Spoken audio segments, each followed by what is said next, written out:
Okay, I will ask Myrta, can you hear us?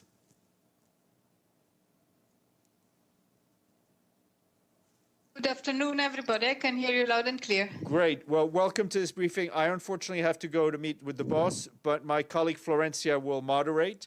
But thank you again, and thank you for all the work that you and your team are doing in Mozambique. But we'll give you the floor to make some opening remarks and then take some questions. Thank you. Thank you, Stefan. Good seeing you. Can I start now or should I wait? No, go ahead. Go ahead. Okay. Well, thank you very much, and thank you very much for this opportunity to speak about Mozambique. And I'd like to say that as a storm Eloisa hit Mozambique in the night on Saturday, and as we are now doing the assessments, and so the figures are getting higher. Yesterday, we were mentioning 170,000 people affected. Today, the official figures have climbed to 250,000 people affected, out of which 18,000 are internally displaced. We have worrying figures about health centers that are also affected and damaged, like 76 health centers and 400 classrooms. Now, in a period of COVID, where health centers are even more important and classrooms are even more required because of the need to multiply shifts to reduce the number of students in one classroom, this is a very, very big problem. We also see widespread floods that are still there, and what we can see is a lot of people trying still to get out of the flooded areas. Basically, this is really a very bad wake-up call of how much Mozambique is exposed to climate, and this yearly rendezvous with the cyclonic season is just too frequent for recovery to progress. There is simply not much time. I mean, and I would like to flag this because it's really the 2 years since Cyclone Idai devastated exactly the same areas that are now that were affected end of December by Tropical Storm Shalan, then floods a week, 10 days ago, and then tropical storm Eloise, and we are just at the beginning of the cyclonic season. The cyclonic season will continue into April, and the waters in the Mozambican channels are very warm, and Mozambique has 2,700 kilometers of coast, so you can see how much this is really a threat. I visited between Shalan and Eloise. I visited the areas affected, and I met with people, and I must say it is really heartbreaking because they were really making progress with their crops. So they were making progress with rebuilding their houses, but you could see how still their households' economies were affected. These are very poor people that had become even poorer because of Idai, and were struck. And now there is this blow back, which is also made worse by the compounded presence now of COVID. We see really the challenge, the spacing in the shelters is hardly possible. And we are in a moment now at which also in Mozambique the spread of COVID is augmenting, has increased really very, very much in the last weeks. I would say in the whole month of January, we are now at a total of some 34,000 people affected, which is lower compared to many other countries, of course. But the increase in the last weeks, especially in the southern part of the country and in the capital Mozambique, has led hospitals to come close to maximum capacity, and is of great concern. So the country has now stricter measures against COVID, and the movement of humanitarian personnel is also made more difficult. Nonetheless, as I think what we need to really see is the very good behavior of populations who went to shelters, who evacuated, who listened to the alerts to much larger numbers than in previous occasions. The National Civil Protection, the Disaster Management Agency, has deployed on the spot in Beira before the cyclone and is there throughout. We see Prime Minister, high-level official visiting really the most affected areas and being present and communicating to the population. As United Nations and the whole humanitarian community, we are working together with the institutions, be it in the coordination as well as in the assessment, and of course we are providing assistance. The first assistance that is really needed is tents, blankets, water, hygiene, sanitation, and food. But we are extremely worried at the very low level of our capacity as international humanitarian community on the ground. We are very worried because if so far we've made it somehow to respond, but already now we see the increasing needs coming out caused by tropical storm Eloise, and we're worried about the next weeks really. Plus, we shouldn't forget that climate is also affecting throughout the whole country, so not just the center. Beira, Sofala, Manica, Zambezia, where Shalan and Eloise hit or died, but also in the north. 2 years ago, Cyclone Kenneth went across the province of Cabo Delgado, which since then has experienced an ever-increasing, very complex humanitarian crisis because of violence, because of presence of non-state armed groups, and large displacement caused by that. I would like to remind that just end of December, as humanitarian community, together with the Minister of Foreign Affairs, we launched a humanitarian plan for 2021 for a total value of $254 million to assist 1.1 million people in the northern province of Cabo Delgado, plus Nampula and Niassa, the other two bordering provinces. And out of this 1.1 million people, half of them are internally displaced and half of them are host communities. The internally displaced have really lost everything and need to start their lives from scratch.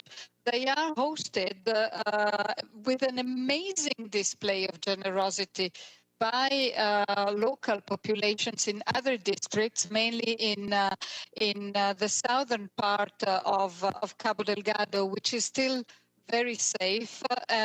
But these people, the host communities, are also extremely poor. So it's really sharing the barely minimum that households are having. And this appeal is aiming at providing immediate humanitarian assistance, as well as to help government plans to create better areas for people to settle and become self-reliant and alleviate the pressure on host communities.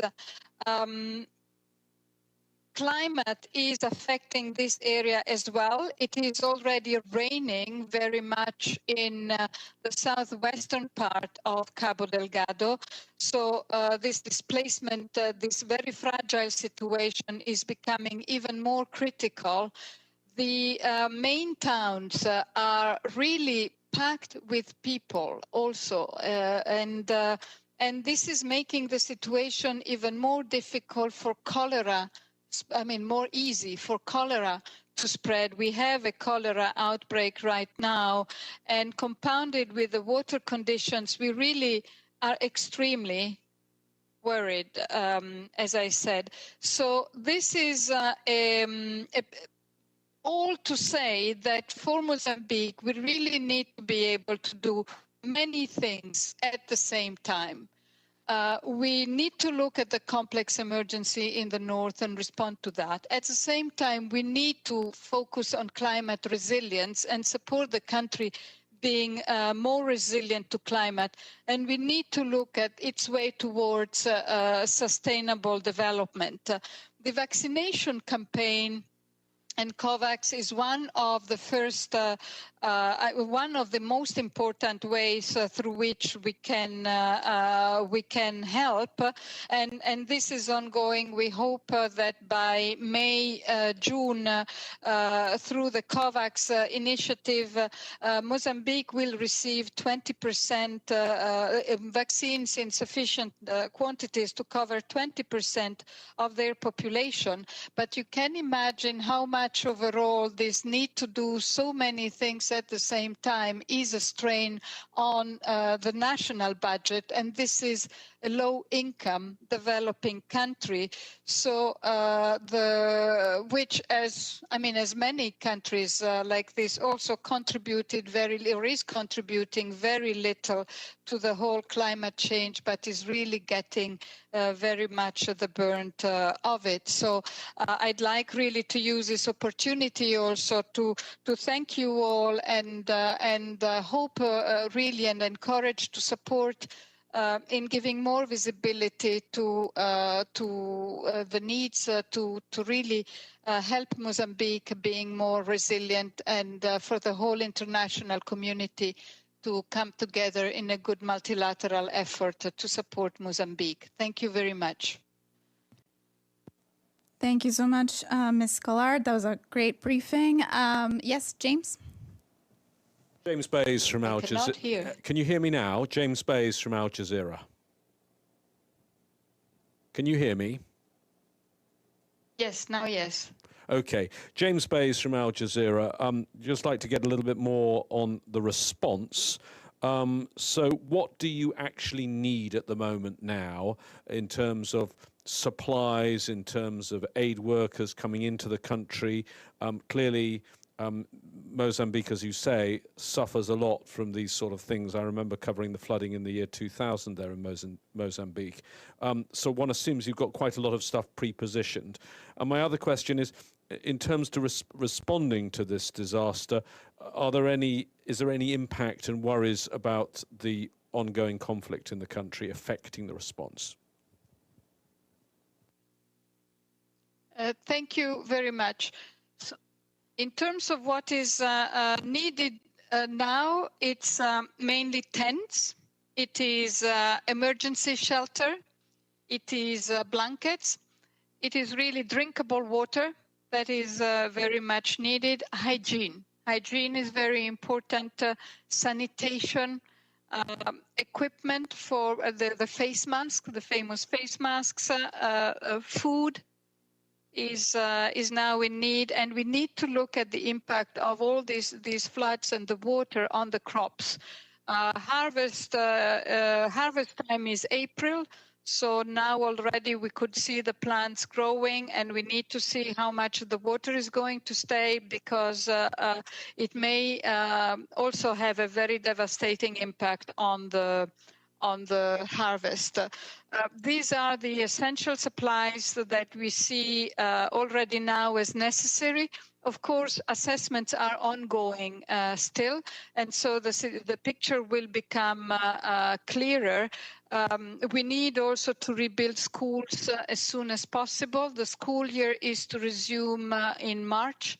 And I mean, for many pupils, they missed the 2019 school year. They missed the 2020 school year because of COVID. So it was really the opportunity to go back to school now. Having 400 classrooms affected is very serious. We need to fix the health centers as soon as possible as well. We need also to really continue to support in preventing gender-based violence. These are always very tense, very difficult situations and very packed. In terms of aid workers, we are also, I mean, we have a presence, a development presence in the area. So for now, we are responding with the capacity that we have in country, but we will see in the next days what is required. In terms of search and rescue, this was identified as not required this time. We had a request to keep capacity on standby, but then what was from the aerial pictures, we understood that that was not the case this time. I would like to stress that pre-positioned stocks are extremely low, but really very low. In the UN system, as well as amongst the international NGOs and the local NGOs. The supplies that are being provided now are to a large extent supplies from the Mozambican government. We are filling the gaps. Some agencies had to move stocks from the north to respond to the center, but this is something really that we shouldn't do, because we know how big the requirement is already in the north to respond to the complex crisis. So we would rather appeal actually for additional resources and to continue to respond also to the humanitarian response plan for the north. Thank you. Okay, we have a couple more questions. Elena? Hi, hello. I am Helena from the Portuguese news agency. I know my colleague spoke to you on Sunday, but I wanted to say that various organizations in the UN system has been very active in raising awareness and maybe raising money for Mozambique. But are you still expecting a request from the government, from the Mozambican government, to activate all the resources that you can? And how is that interaction between government with the UN system? And how can the government use its powers also to create more capacity for the hosting communities, local communities? Thank you. As United Nations and the government, we are working really very closely together at all levels, be it here in Maputo, be it in the affected areas. And I would like really to stress that the effort and the capacity and the resources made available by the institutions are amazing, and they really show also a lot of progress in preparedness mechanisms for the country in front of disasters. We also see a big effort, and we're basically using still the platforms that were created in the dire response. So also private sector is coming in, but it's simply that the resources are small. Even if we bring everything we have available, but we have little resources here in country for this preparedness. We launched a humanitarian response plan for the north because we didn't have these resources. The resources to respond in the north, which is an ongoing challenge, and the resources that were contributed to respond to Idai, of course, by now they have all been used up. They were actually exhausted more or less, beginning 2020, April 2020. So we really, really need more resources. Let me just ask you also, you said that there were 250,000 affected people and 18,000 internally displaced. Is that only about Mozambique or the other countries in the region? This is Mozambique. This is Mozambique only. Thank you. Okay, Carla, and then we'll go to Sato and then Gloria. I believe it was last week we had a presentation on the locust plagues and I had asked what was it that precipitated it, and the speaker said it was multiple cyclones. And I was wondering, since you did mention cyclones here, whether there's any risk of that resulting from the climate disaster.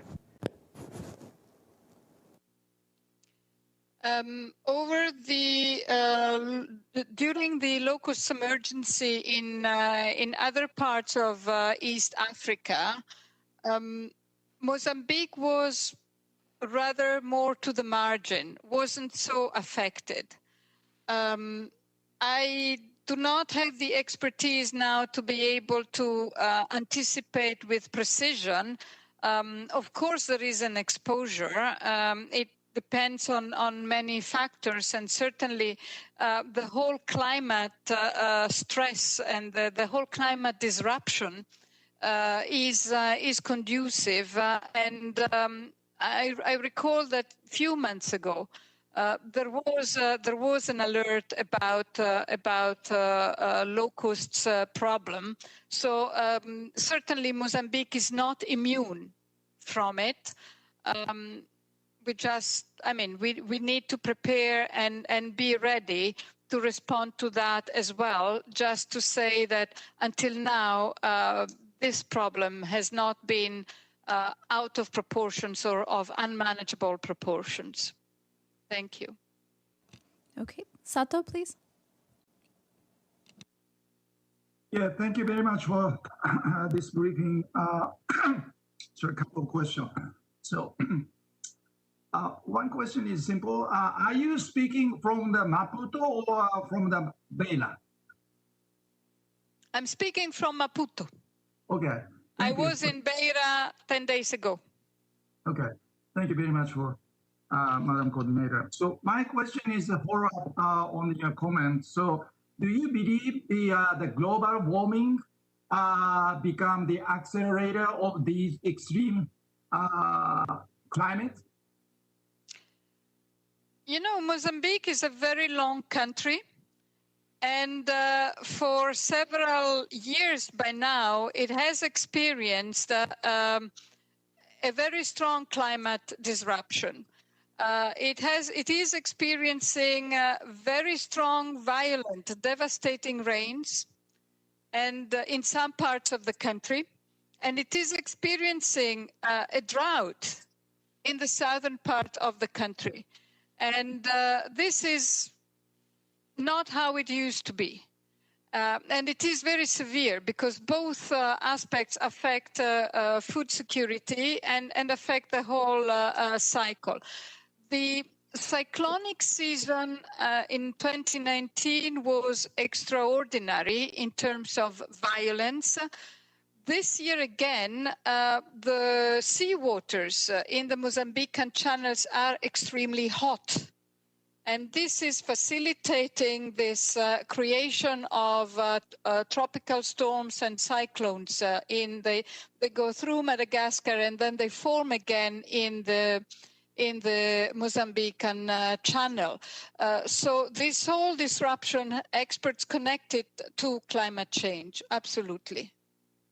One more question is, you mentioned the northern part of the Cabo Delgado, which is rampant of the violence and causes many more IDP people. So are you worrying about these the extreme climate make the violence more rampant in the northern part? The climate, I mean, when people that were displaced because of Cyclone Kenneth, displaced then again because of the violence. These are people that, and then displaced, they can have displaced several times. So the whole situation for populations in Cabo Delgado is really dramatic, is really extremely difficult. What we see, and I go to Cabo Delgado very often, at least once a month. It's people that are immensely traumatized by the violence and the brutality that they have witnessed. They are immensely traumatized by the fact that they had to run away and abandon everything. Often they cannot even speak, and this is also for adults.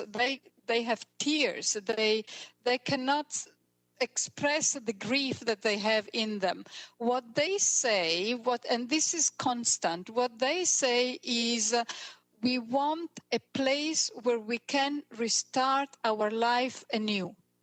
We want, and we need very simple things, very basic things. So it is not a language of hate. It is not a language of revenge. But what we reckon is that what we fear as humanitarian observing the situation, when we are with a host community that already had a little water because there was water scarcity or because the infrastructure was insufficient, and all in a sudden they are hosting 60 more people because these are big families that move together.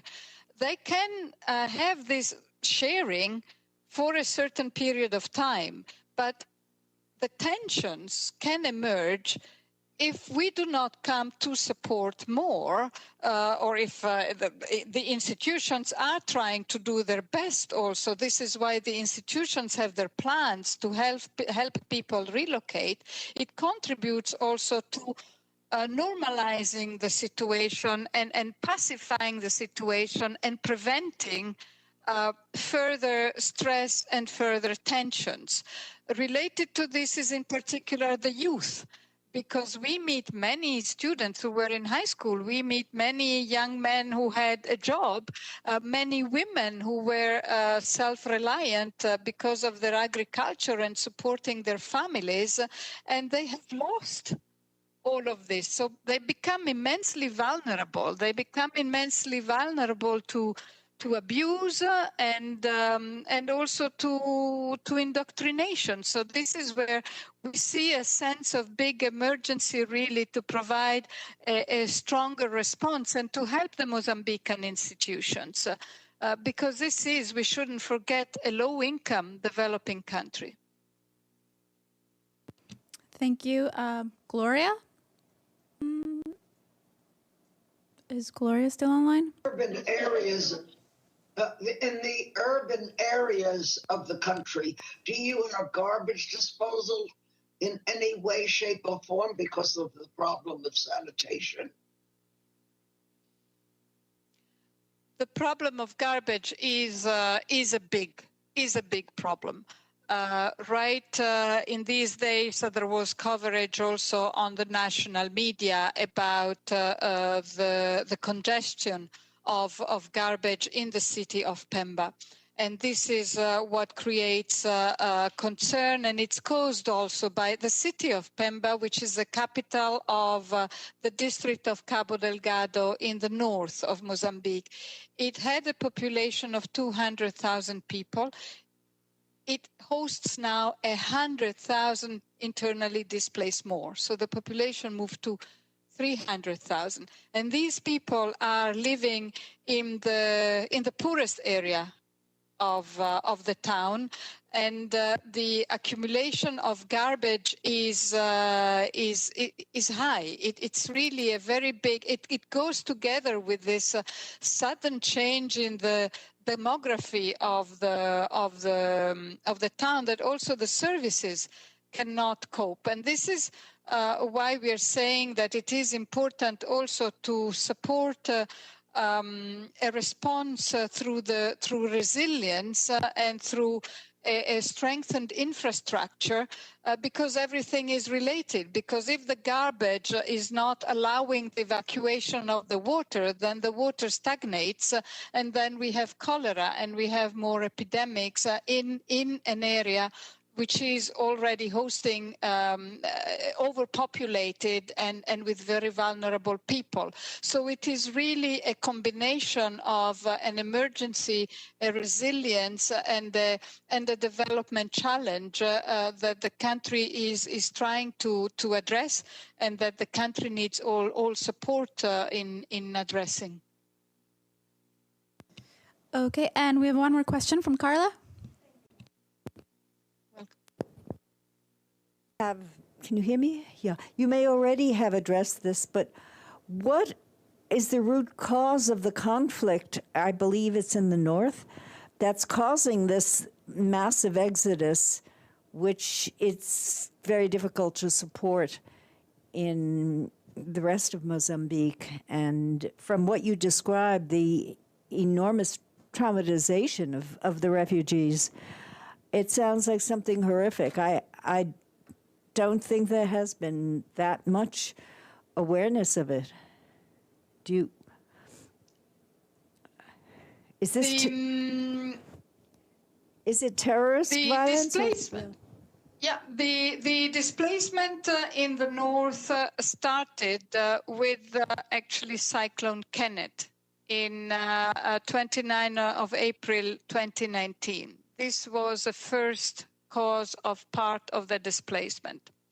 And then there have been increasing attacks by non-state armed groups, especially in the northeastern part of the province of Cabo Delgado, which is a top northern province of Mozambique.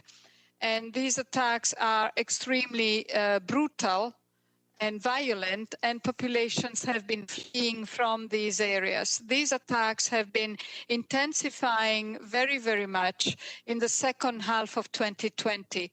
This is when also the number of internally displaced has increased very fast in the north of Mozambique. In Cabo Delgado, first, from these districts in the northeast to the other districts in the province itself. This is where the large majority of the displacement is happening, and then also to the other two neighboring provinces of Nampula and Niassa. Just as an indication, last year at this time, the number of internally displaced was 90,000. Now we are at roughly 560,000, 570,000 internally displaced.